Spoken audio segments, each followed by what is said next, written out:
Hello दोस्तों, नमस्कार। Rock mathematics के यूट्यूब चैनल पे आप लोगों का स्वागत है। आज हम आपके लिए, जैसा कि हम पिछले क्लास में बताए थे, आपके लिए डिवाइजर का जो है पोर्शन जो बहुत इंपॉर्टेंट है, इससे भी आपको संभावना रह सकता है एक क्वेश्चन पूछने का जो है। और ये बहुत बढ़िया टॉपिक जो है, जो आपको समझ में भी आएगा और जो है आपको लगेगा कि भाई कितना आसान भाषा में जो है चीज को, बहुत महत्वपूर्ण चीज को जो थोड़ा सा बच्चे के लिए भारी लगता है, उसको कितना आसान भाषा में हम लोग समझ रहे हैं। तो आइए देखते हैं बिना विलंब किए हुए सवाल को कि क्या क्या इसमें पूछा जा सकता है सवाल जो। चलिए, तो ये है आपका पहला सवाल। कहता है कि संख्या 720 में एक और स्वयं संख्या को छोड़कर कुल कितने गुणनखंड हैं। यानी एक और स्वयं संख्या को छोड़कर कितने गुणनखंड हैं। तो यहां हम लोग को दिया हुआ है, what is the total number of factors of the number 720 except one and the number itself। यानी एक और स्वयं को छोड़कर हम लोग का संख्या जो है निकालना है। इसमें जो क्या क्या बात हो सकता है, आइए थोड़ा सा हम लोग जानते हैं। तो पहले तो करा है 720 गुणन। पहले एक छोटा सा एग्जाम्पल लेते हैं, हम लोग 72 लेते हैं। यानी इसके जगह जो हम लोग जो है 720 के जगह 72 लेते हैं, और यही सेम चीज पूछता, गुणनखंड कैसे निकाला जाता है, इसका फैक्टर कैसे निकाला जाता है। आइए देखते हैं डिवाइजर कैसे निकाला जाता है। तो सबसे बड़ी बात है कि पहले गुणनखंड करें हम लोग। देखिए गुणनखंड कर दिए। 2 ये हम लोग का 36, 2 ये हम लोग का 18, फिर 2 ये हम लोग का 9, फिर ये 3 आपका 3। यहां हम लोग देख रहे हैं 2 पर पावर 3 गुना 3 पर पावर 2। ये आपको निकला गुणनखंड करके। इससे पहले, ये गुणनखंड करने से पहले थोड़ा सा और बात को आप इस तरह से भी समझ सकते हैं कि इसको ऐसे समझ कि भाई अगर ये गुणनखंड ना होके निकालते, हम खाली 72 का निकालना, 72 का बात कर रहे हैं। 72 का अगर कहता डिवाइजर बताइए, गुणनखंड बताइए, तो आप क्या क्या गुणनखंड डिवाइजर निकालते हैं इसका। तो हम लोग ये कहें 72 में किससे किससे भाग लगता है।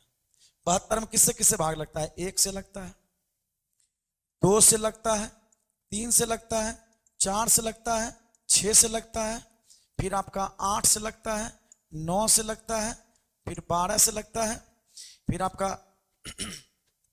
12, फिर हम लोग का 18 से लगता है, फिर हमको 24 से लगता है, फिर 36 से लगता है, और 72 स्वयं से लगता है।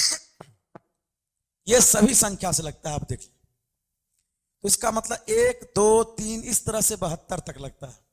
अब बात को आप समझिए, यहां से क्या हो रहा है कि हमको देखें कुल कितना डिवाइजर है। ये इसका डिवाइजर हुआ, जिससे इसे 72 में भाग लग सकता है। तो कितना होगा, 1 2 3 4 5 6 7 8 9 10 11 12। यानी टोटल जो डिवाइजर्स की संख्या है वो 12। क्या ठीक है ना। इसी में कहेगा एक और स्वयं को छोड़कर, तो 1 और 72 को छोड़ देंगे, यानी 2 घटा दिया करेंगे तो हम लोग को निकल जाएगा आंसर 10 हो जाएगा। समभाजकों की संख्या पूछेगा, विषम भाजकों की संख्या पूछेगा, अभाज्य भाजकों की संख्या पूछेगा, तमाम बात इससे हम पता कर सकते हैं कि समभाजकों की संख्या कितना है। 1 2 3 4 5 6 7 8 9, 9 गो समभाजकों की संख्या। विषम कितना है, 12 में से 9 घटा देंगे 3 हो जाएगा। सबको निकालने का तरीका है। तो सवाल जो इसमें पूछा गया है उसका हम लोग चर्चा कर लेते हैं। क्या तो आप कहना हम ये चाह रहे हैं कि क्या आप इतना लंबा तरीका से क्या 720 का निकालना चाहते हैं, तो क्या निकालना संभव है। अगर संभव भी है तो कितना मुश्किल हो जाएगा। तो इसीलिए जो है हम इस सवाल को जो है ऐसे ना बना के हम क्या करेंगे, 72 का गुणनखंड करेंगे। और ये हम 72 का गुणनखंड कर दिए, ये गुणनखंड। अब डिवाइजर्स की संख्या निकालना है कि नंबर ऑफ डिवाइजर्स कितना होगा, नंबर ऑफ फैक्टर्स या डिवाइजर्स, फैक्टर्स या डिवाइजर्स कितना हो जाएगा। आप देखिए, तो जितना पावर आपको करना क्या है, पावर जितना भी आवेगा उसमें एक अपने मन से ऐड करना है। यहां भी हम लोग का 2 आया है, 2 + 1, यानी इसका मतलब हो जाएगा ये 4 गुना हम लोग का 3, ये हो गया 4 × 12, आंसर हो गया 12। देखिए ये हम लोग का 12 आ गया 720 के, यानी इसका 72 का हम लोग का जो गुणनखंड का संख्या हम लोग का आ गया 12। ये हम लोग इसी तरह से निकाल। अब जो चीज पूछा जाता है, इसी में कहता हमको कि भाई एक और स्वयं को छोड़ के बताइए, तो इसका मतलब एक और स्वयं के, इसको हम लोग एक और स्वयं को छोड़ के बोलता है प्योर डिवाइजर्स भी बोलता है। उसके दूसरे भाषा में बोला जाता है प्योर डिवाइजर्स। बताइए प्योर डिवाइजर्स क्या है? तो डिवाइजर्स की संख्या होगी हमको 12 है, यानी एक और स्वयं को छोड़ दें, इसका मतलब 2 इसमें घटा दें, तो हम लोग का आंसर हो जाएगा कितना? 10। तो ये तो तब हुआ जब 72 था, तब हम लोग को सवाल में 720 दिया। कहता है संख्या 720 में एक और स्वयं को संख्या को छोड़कर कुल कितने गुणनखंड है? तो आइए देखते हैं, अब हम उस बात को समझ लेते हैं। ये हम 72 बता रहे थे ताकि सब बच्चे को समझ में आ जाए कि डिवाइजर कहते किसको है। अगर हम 720 लेते थोड़ा बड़ा नंबर होता जो कि हम नहीं समझा पाते आपको। तो आइए अब आप समझ गए कि कैसे कैसे हुआ। तो बहुत आसान है, चीज को समझना जाए मुश्किल नहीं है, बशर्ते तरीके से समझा जाए कि क्या क्या हो सकता है इसमें। आइए 720 का हम लोग निकालते हैं। तो ये हम लोग का है 720। 720 का गुणनखंड करते हैं 2 से। 360 2 से करेंगे 180, फिर 2 से करेंगे हम लोग 90, फिर 2 से करेंगे हम लोग का 45, फिर हम लोग 3 से करेंगे 15, फिर हम लोग 3 से करेंगे ये 5। इसको लिख सकते हैं 3 2 पर पावर 2 पर पावर हम लोग लिख लेते हैं यहाँ पे 2 पर पावर 4 गुना 3 पर पावर 2 गुना 5 पर पावर 1। क्या ठीक है ना? ये हम लोग का 5 पे पावर कुछ नहीं है, तो 1 तो है, क्या बोले नहीं 3 2 बार है, 3 पावर 2 हो गया और 5 पावर 1। अब हम उसको डिवाइजर्स देखना है कितना हो जाएगा। तो 4 में अभी तुरंत बोले 4 में 1 जोड़ दिए, 2 में 1 जोड़ देंगे और 1 में 1 जोड़ देंगे। ये हो गया आपका 5 गुना 3 गुना 2। तो ये हो गया 5 या 15 15 दूनी 30, ये हम लोग का आ गया 30। डिवाइजर्स हो गया 30, टोटल डिवाइजर्स हो गया 30। अब इसमें पूछ रहा है कि भाई प्योर डिवाइजर्स बताइए। प्योर डिवाइजर्स मतलब एक और स्वयं को छोड़ के, तो इसका मतलब है 2 इसमें हम लोग कम कर देंगे, एक और स्वयं को छोड़ देंगे तो हम लोग का 2 कम हो जाएगा, आंसर हो जाएगा 28। ठीक है, इसका आंसर हो जाएगा आपका 28 डी नंबर। उम्मीद करते हैं कि आप सभी बच्चे को यह समझ में आया। सेम सवाल वैसा ही है, संख्या 840 के एक और स्वयं संख्या को छोड़कर कुल कितने डिवाइजर्स है? तो कुछ कुछ हम लोग जो और भी चर्चा करते जाएंगे ताकि आपको बात बढ़िया समझ में आते जाए। तो 840 का पहले हम लोग निकाल लेते हैं कितना, पहले इस सवाल को हम लोग कर लेते हैं कि सवाल का वैल्यू क्या हो। तो 840 का हम लोग कह रहा है कि 840 की संख्या एक और स्वयं को छोड़कर, तो पहले सबसे पहले इसका हम लोग गुणनखंड निकाल लेते हैं। तो ये हम लोग करते हैं 2 से 4 2 0, 2 से फिर हम लोग का लगावेंगे 2 1 0, फिर हम लोग का 2 से 105, फिर हम लोग का 3 से 3 3 9 3 5 15, फिर हम लोग का 5 से ये हो जाएगा 7। तो बना क्या 2 पर पावर 3 गुना 3 पावर 1 गुना 5 पर पावर 1 गुना 7 पर पावर 1। क्या ठीक है? अब इसका डिवाइजर्स देखना है, तो नंबर ऑफ डिवाइजर्स निकालें, नंबर ऑफ डिवाइजर्स। तो हम लोग क्या करेंगे, पावर में अपने मन से 1 जोड़ेंगे, फिर 1 में हम लोग 1 जोड़े, फिर हम लोग का 1 में 1 जोड़े, फिर 1 में 1 जोड़े। आप डायरेक्ट भी लिख सकते हैं, 1 जोड़ के अपने मन से गुना कर दीजिएगा, यानी ये हो जाएगा 4 गुना 2 गुना 2 गुना 2, 4 दूनी 8 8 दूनी 16 16 दूनी 32, ये आपका आ गया 32।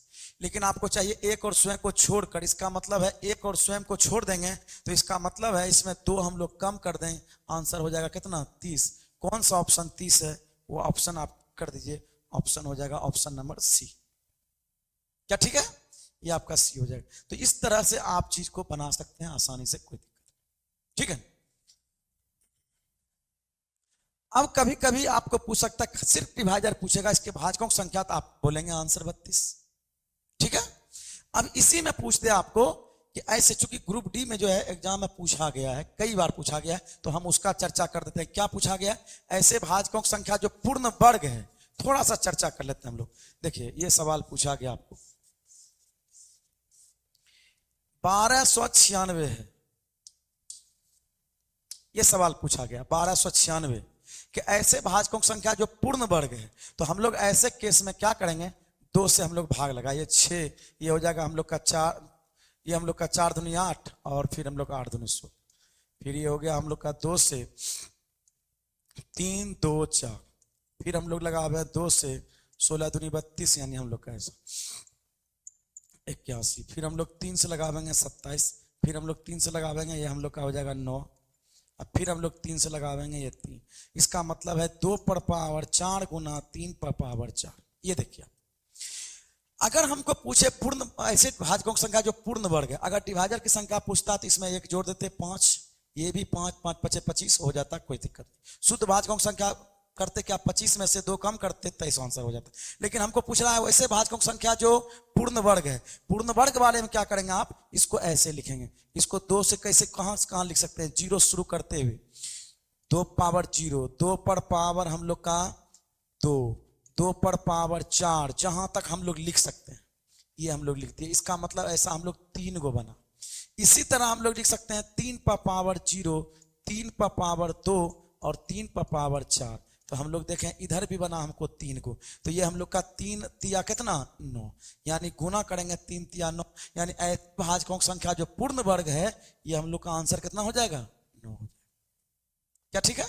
इसी में घन में कहेगा कि ऐसे कितने भाजक हैं जिनके घन है, तो 3 2 पर पावर लिखेंगे 0, 2 पर पावर लिखेंगे हम लोग 3, अब 2 पावर 6 लिखते, लेकिन 6 पर बनेगा क्या, इसमें नहीं बनेगा, तो इसमें बनेगा 2।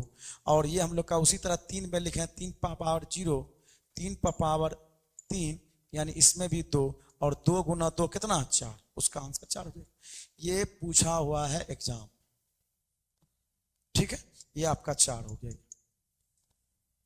तो इस तरह से बात समझ सकते हैं, सवाल जो भी पूछा जाए उसका जवाब देंगे, बढ़िया से बारीकी से आराम से 2 बार 3 बार करके जब आप वीडियो देखिएगा। अगर कोई बच्चे को एक बार में समझ में ना आवे तो 2 बार 3 बार आराम से वीडियो देखिए, और लगता है लगभग चीज बताते हैं, जो इसके अगल बगल का चीज भी आता है, जो सवाल एग्जाम में आया हुआ है उस पर हम चर्चा करते हुए जाते हैं।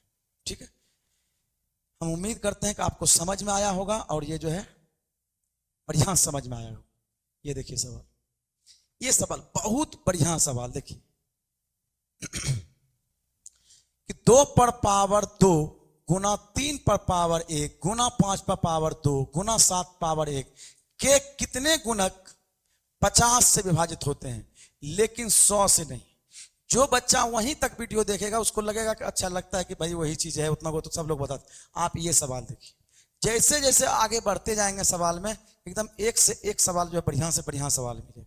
ठीक है, तो आइए देखते हैं हम लोग। तो ये देखिए 2 पर पावर 2 है और 3 पावर 1 है, 5 पावर 2 है, 7 पावर 1 है। कहता है कितने गुणक 50 से विभाजित तो होते हैं, 50 से विभाजित तो होते हैं, लेकिन 100 से विभाजित नहीं होते, ये निकालना। तो आइए देखते हैं क्या करेंगे हम लोग। तो यहां हम लोग का देखिए यहां लिखा हुआ है, तो पहले से गुणनखंड किया हुआ है, ये आपका सवाल है, ये हम लिख देते हैं। 50 का गुणनखंड होता है, पहले हम 50 को बना लेते हैं। 5 का स्क्वायर ये हम लोग का 25 हो गया, और इसमें 2 गो है, 2 पर पावर 2 गुना 2 हम लोग लिख देते हैं। देखिए ये हो गया 25 गुना 3 पर पावर 1 गुना 7 पे पावर 1। ध्यान समझिएगा, इसको हम लोग कर दिए 25 दूनी 50, 50। इस 2 को हम इग्नोर करेंगे, इस 2 को हम कैलकुलेट नहीं करेंगे, इसीलिए कि हमको 100 का गुणज नहीं चाहिए, 100 का गुणज हमको 50 का गुणज चाहिए, 100 का गुणज नहीं चाहिए, 100 हमको चाहिए ही नहीं सवाल में, इससे तो हम लोग को 100 भी मिलेगा। तो हम लोग को 50 का गुना चाहिए, तो इसका मतलब है 50 गुना, इन 2 को हम इग्नोर कर दिया, 50 बना लिए, 3 पर पावर 1 गुना 7 पर पावर 1। हम लोग पढ़ते हैं सम डिवाइजर्स की संख्या, तो सम संख्या पर जो पावर होता है ना उसको हम लोग कैलकुलेट नहीं करते, सिर्फ हम लोग जो है विषम डिवाइजर्स की संख्या जो हम लोग को निकालना पड़ता है, सिर्फ हम विषम निकाल लेते हैं। और हमको विषम संख्या, अब एक बात समझिएगा आप थोड़ा सा, कि अगर विषम संख्या का हम संख्या निकालने कितना भाजक है, तो इसका मतलब 50 से उससे गुना करेंगे, तो इसका मतलब है 50 के मल्टीपुल में हम लोग का विषम संख्या ही तो मिलेगा। जैसे 50 है, 150 है, फिर हम लोग का 200 नहीं बल्कि 250 है, इसका मतलब ये सब विषम संख्या के गुणज में चल रहा है। तो आप इस तरह के बात को समझेंगे तो क्या करेंगे, इसमें ये हम लोग का 50 है, लेकिन ये हम लोग पावर, ये जो पावर है हम लोग का इसमें 1 जोड़ेंगे, 1 + 1, और ये 1 + 1, यानी हम लोग का हो जाएगा 2 गुना 2, यानी ये 4। अब हम लोग कहेंगे संख्या जो बनेगा इसी से हम लोग का बनेगा, इसी से संख्या लेके हम लोग का बनेगा। एक बार बढ़ेगा, अगर हम बनाना भी चाहें तो 4 को हमको डिवाइजर से इसमें 50 के गुणनखंड में बनेगा। क्या क्या बनेगा अगर बनाना भी चाहे, देखिए पैसा क्या बनेगा, 50 बनेगा। फिर एक बार संख्या 3 है, एक बार 150 बनेगा। एक बार 7 का गुणज लेते हैं 350 बनेगा। एक बार हम लोग का 21 का गुणज लेते हैं, 7 या 21 है, 21 का गुणज लेते हैं तो 21 पचे 105, यानी हम लोग का 1050। यही आपका गुणज बनेगा जो 150, और यही संख्या बनेगा भी। और ऐसा क्या को संख्या बना, 4 को बना। और हमको कह रहा है कि मतलब 50 का गुणज में होना चाहिए, लेकिन 100 गुणज में, ये जितना भी देख रहे हैं ये 50 का गुणज है लेकिन 100 का गुणज नहीं है। इस तरह से हम देख रहे हैं कि आंसर, इसका मतलब ये आ जो रहा है, ये 4 आ रहा है, आंसर हो जाएगा 1। बहुत बढ़िया दोस्त ये सवाल था। इस सवाल को आपको समझना जरूरी। अगर आपको कहीं भी इसमें दिक्कत हो तो आप बोल सकते हैं भाई क्या दिक्कत है इसमें। हम समझा दिए कि आपको 2 को इग्नोर करना है, इसीलिए हमको खाली 50 लेना है, लेकिन 100 हमको लेना नहीं है, इसलिए हम 50 ले। ये 2 को हम लोग कट कर दिए क्योंकि ये 2 से हमको मतलब नहीं, इसको इग्नोर की क्योंकि हमको 100 का गुणज में आना ही नहीं चाहिए। तो ऐसे हम लोग करेंगे। चलिए आगे बढ़ते हैं नेक्स्ट सवाल की। ये देखिए बहुत बेहतरीन सवाल। ये सवाल है आपका कि जब 200 को एक धन पूर्णांक x से विभाजित किया जाता है तो शेषफल 8 होता है। शेषफल 8 होता है। x के कितने मान संभव हैं? x के कितने मान संभव है? x के कितने मान होंगे? ठीक है, x के कितने मान होंगे? तो आइए देखते हैं क्या कह रहा है। जब 200 को एक धन पूर्णांक x से विभाजित किया जाता है, 200 है उसको x से विभाजित किया जाता है, 200 है x से विभाजित किया जाता है, तो देखिए क्या होने वाला है। 200 है, इसमें हम लोग x से भाग कर रहे हैं तो कितने, यानी हमको देख रहे हैं। एक बात गौर कीजिए, आपको शेषफल आपको उसमें भाग देने से कितना मिल रहा है? 8। शेषफल कितना मिल रहा है? 8। शेषफल 8 मिल रहा है, ये गौर कीजिएगा।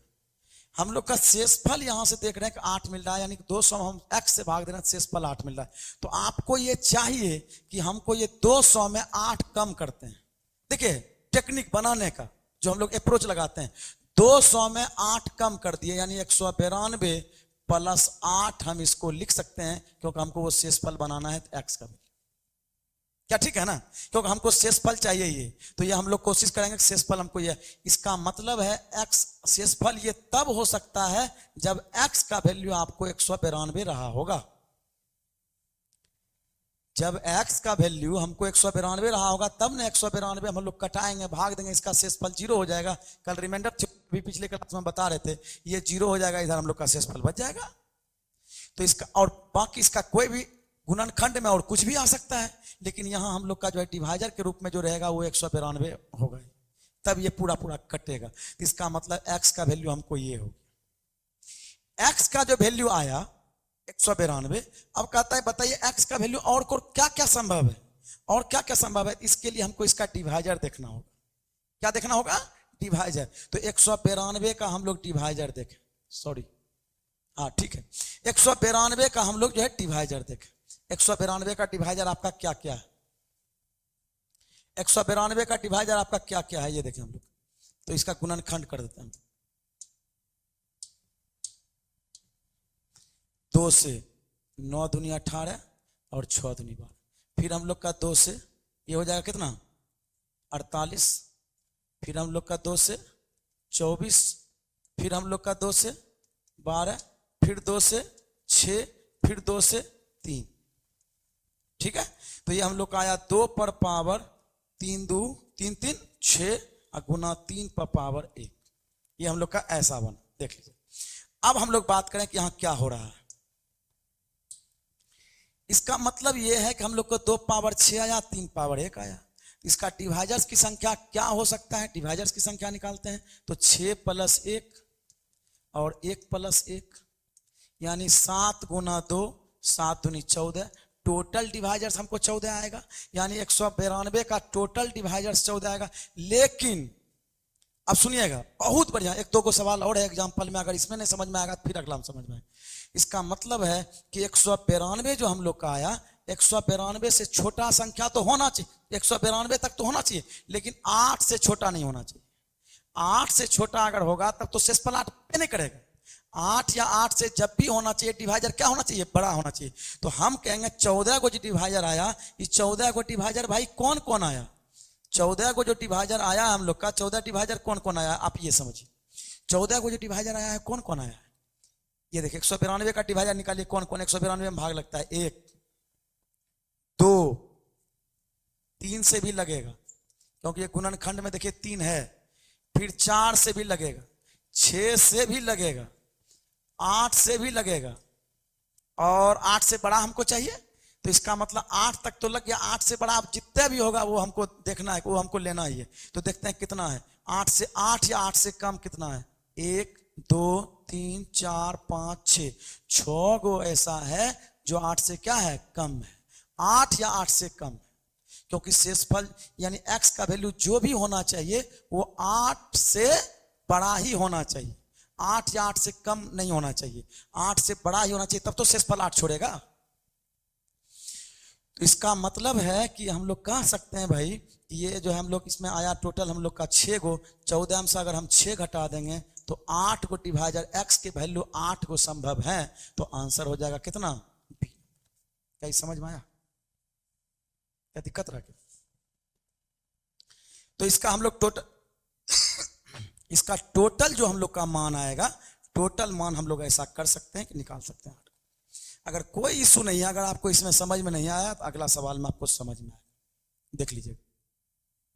ये देखिए सवाल तो कहता है जब 200 को एक पूर्णांक x से विभाजित किया जाता है तो शेष 12 बचता है, तो x के कितने मान संभव है, x के कितने मान संभव है। तो आइए देखते हैं हम लोग कितने मान संभव हो सकते हैं। तो सबसे पहले हम लोग लिखेंगे वही 200 में हम लोग भाग देंगे किससे, x से भाग देंगे, हमको शेषफल कितना चाहिए 12।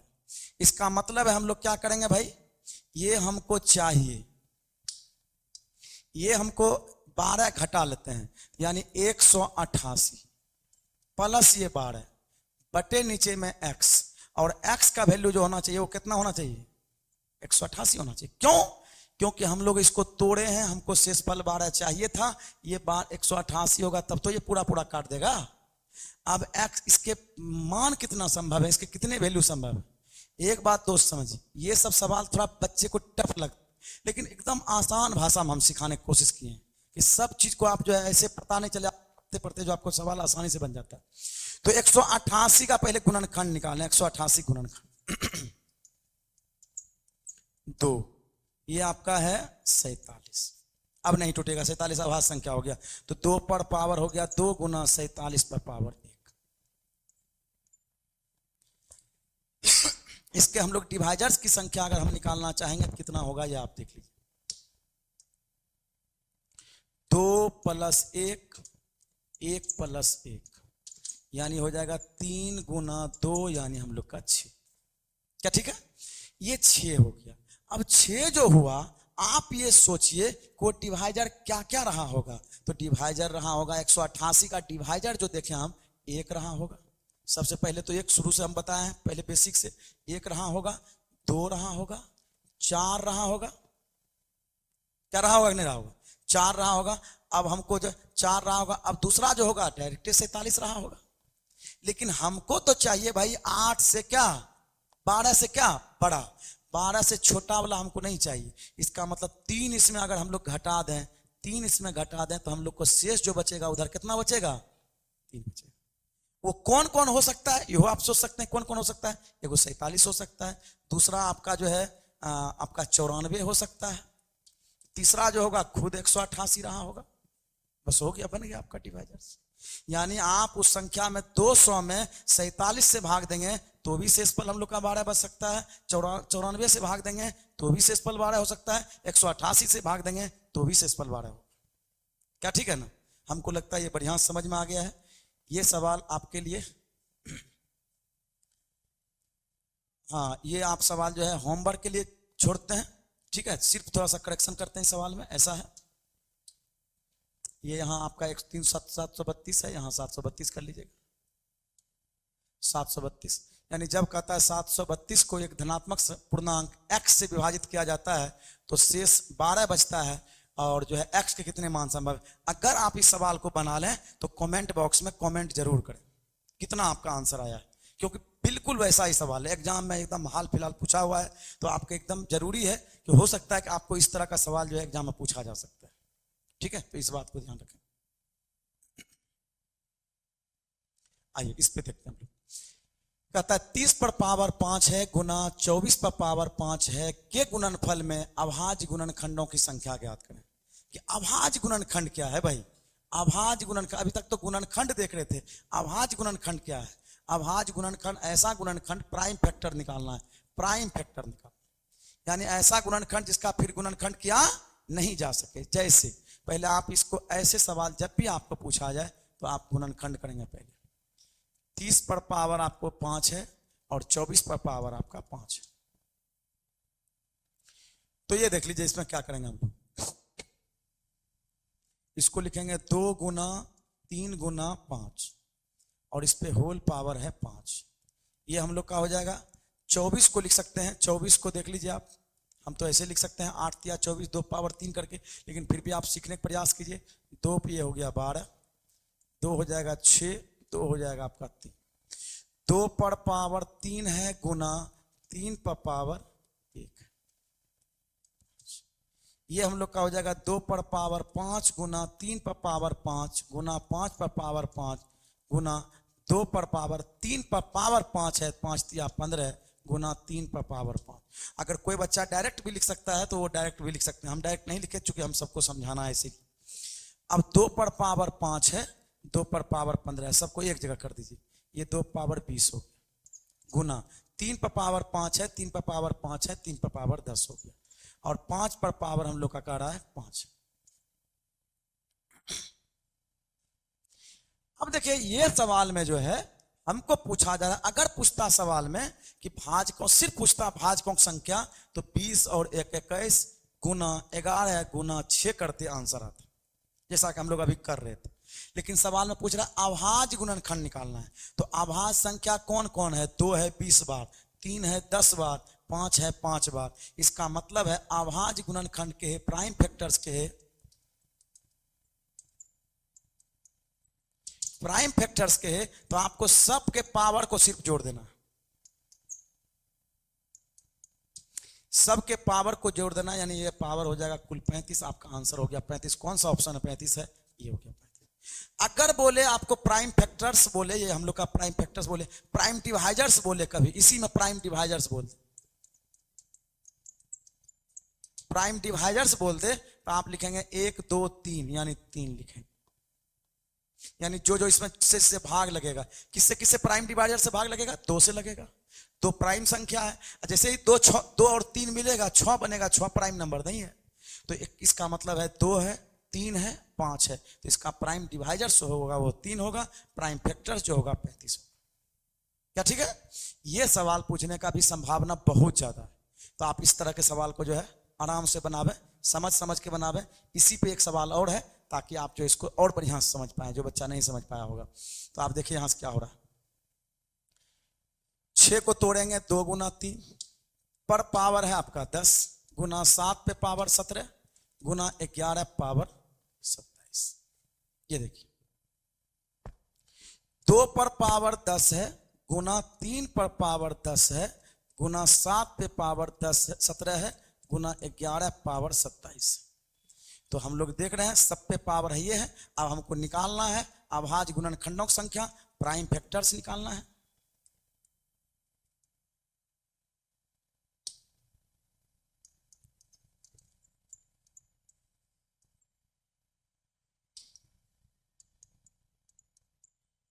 प्राइम फैक्टर्स निकालना है, सबके पावर को जोड़ देना है।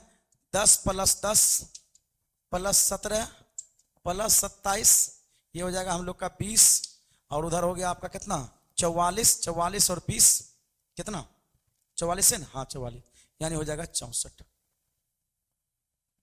क्या ठीक लिखे क्या? हाँ ठीक है, ये आपका 64 आ गया। इसको 74 को आप 64 बना लीजिएगा, ऑप्शन में सही। सबके पावर को हम लोग जोड़ दिए, बस कुछ नहीं किए, जितना भी पावर था सबके पावर को हम लोग जोड़ दिया, अरेंज कर दिया, निकल गया। ठीक है, ठीक। तो ये हम लोग का जो है ऐसे हम लोग करके इसको बना सकते हैं आराम से, कोई दिक्कत नहीं। उम्मीद करते हैं कि आपको समझ में बढ़िया सा आया होगा। ये सवाल देखिए, इस तरह के सवाल को भी आप समझिए कैसे बनाएं।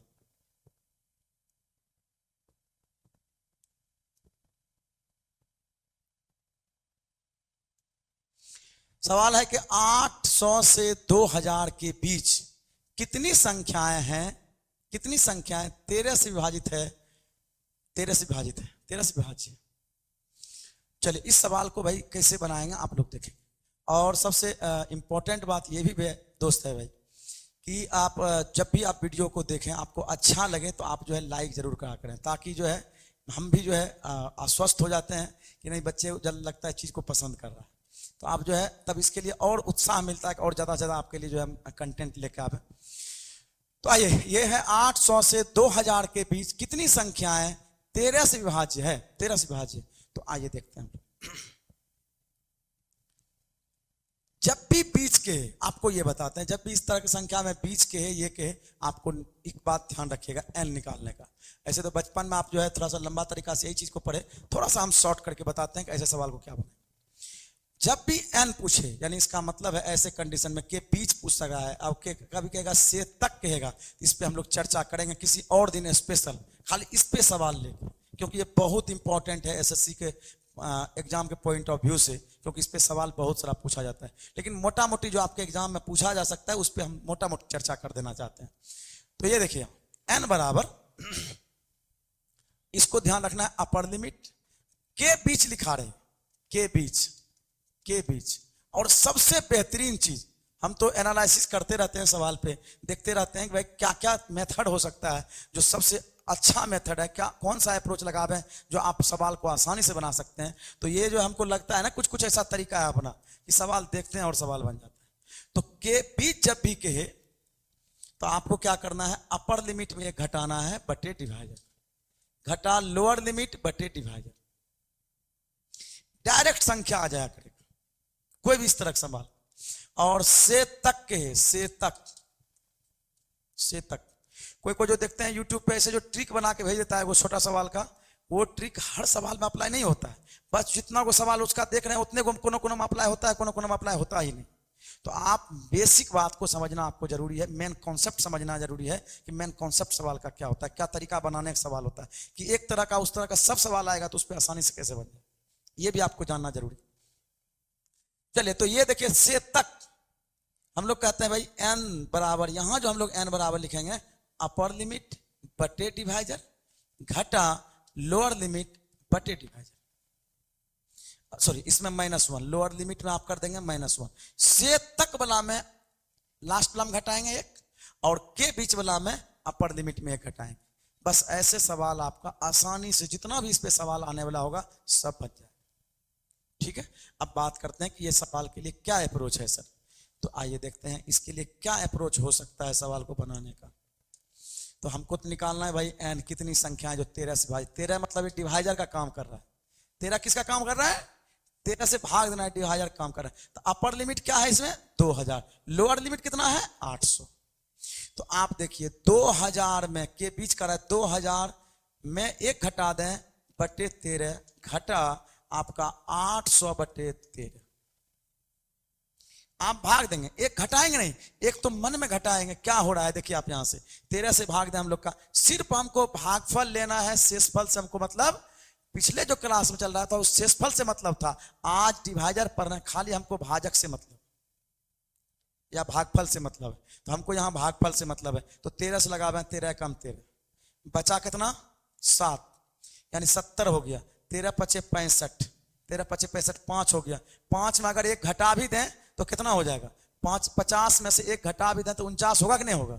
49 लगावे अगर हम लोग यहां से 13 या 39, 13 पचे 65, 65 तो ज्यादा होता है, 13 या 39 यानी 153 हो जाए।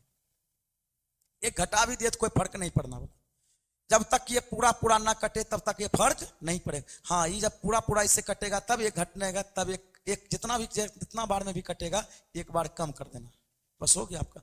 इसको तो हम लोग 13 से कटावेंगे, 13 पचे 65, 13 छा के 78, बचा गया 2, 13 कम 13, तो ये हम लोग का ऐसा हो गया, घट गया।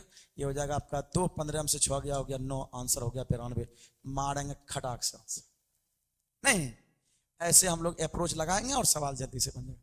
बस ये जो भी इस तरह का सवाल होगा इस अप्रोच से बन जाएगा। आइए अगले सवाल की ओर बढ़ते हैं भाई। ये सवाल है 300 और 700 के बीच कितनी संख्याएं 5, 6, 8 से विभाज्य होती है? कितनी संख्याएं 5, 6, 8 से विभाज्य होती है? तो n बराबर होता है, n बराबर। तो n बराबर को निकाल 5, 6, 8 से, कहता है 5 से हो, 6 से हो, 8 से हो। 5, 6, 8 से, तो इसका मतलब 5, 6, 8 का हम लोग ले लेंगे क्या? एलसीएम। क्योंकि तीनों से होना चाहिए, 5 से होना चाहिए, 6 से होना चाहिए, 8 से होना चाहिए, तो सबका एलसीएम हो जाएगा। सबसे बड़ा इसमें है क्या? 8। 8 को लिखेंगे, 6 लाने के लिए इसमें 2 तो है, 3 डालना होगा, 5, 15, 15, 8 20 से एलसीएम हो गया 120। क्या ठीक है ना? सबसे बड़ा 8 है, 8 इसमें 2 आ ही गया, 3 डाले, 6 का 5 आ गया, एलसीएम हो गया 120। ये एलसीएम लेंगे आप। अब हम लोग का संख्या वही बीच वाला कर रहा है, तो 700 घटा 1 बटे 120 घटा 300 बटे 120।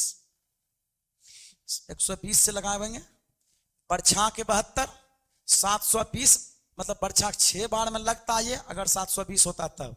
उसमें भी 121 रहता तब, क्योंकि एक तो घटता भी तो है। तो इसका मतलब है 12 5 बरछा के 72 6 बार में नहीं लगेगा, बल्कि कितने बार में लगेगा? 5 बार। शेष फल से हमको मतलब नहीं है। 12 दूनी 24, 2 आंसर हो जाएगा 3।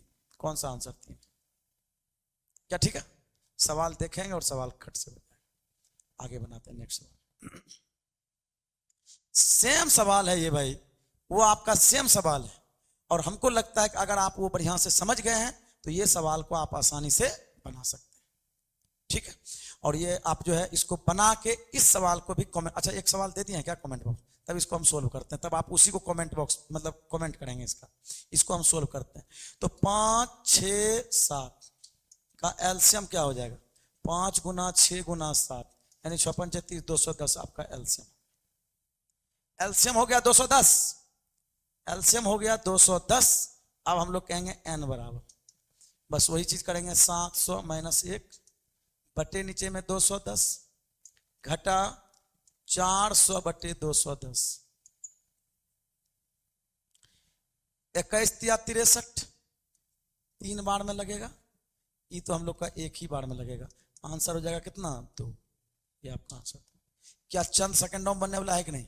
सिर्फ आपका प्रैक्टिस का जरूरत है दोस्त। थोड़ा सा आप जो जितना हम सवाल बताए, इस सवाल में से कोई भी एगो सवाल आपको एग्जाम में आ सकता है बिहार एसएससी।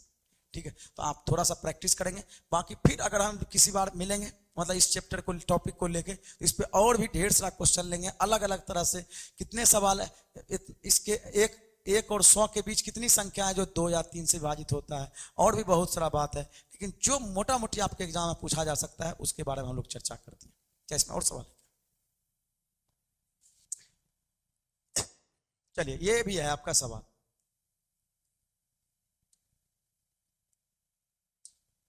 कहता है 2 विभिन्न संख्याओं में एक निश्चित संख्या से भाग देने पर शेष आपको 7 और 11 प्राप्त होता है।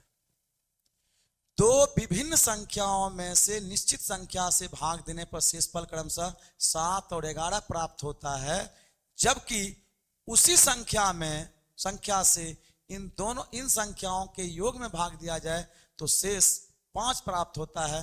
तो भाजक बताइए।